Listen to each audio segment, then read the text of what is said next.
শেখ হাসিনা মুখ থেকে যা বের করে সেটা কার্যকর করে এবং কার্যকর হয়। দেশের 85% মানুষ এখন চাচ্ছে যে শেখ হাসিনা দেশে আসুক, শেখ হাসিনা দেশে এসে এই দেশের হাল ধরুক, এই দেশকে বাঁচাক।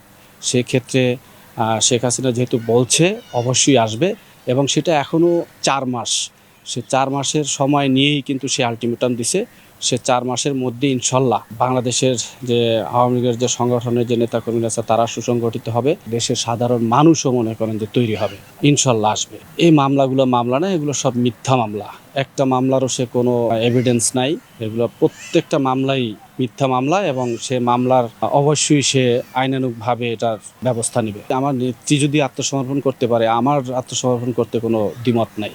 আমি তো আরও তার আগে প্রস্তুত। সে যখন ঘোষণা দিছে আমি সেই থেকেই প্রস্তুত। সে পালিয়ে যায়নি, সে একটু সেফ গার্ডে গেছে এবং সেটা বাংলাদেশের সেনাবাহিনী সংবিধান মতোই তাকে ভারতে স্থানান্তর করছে। সে শুধুমাত্র স্থানান্তর হয়েছে। 5ই আগস্টের পরে দেশে যা হয়েছে সব কিছুই অবৈধ নির্বাচন হয়েছে। যেহেতু একটা প্রধানমন্ত্রীকে অবৈধভাবে সরিয়ে দিয়ে তারপরে তারা নিজেরা তাদের ইচ্ছা মতন একটা নির্বাচন তৈরি করছে, সেটা তো অবশ্যই অবৈধ নির্বাচন।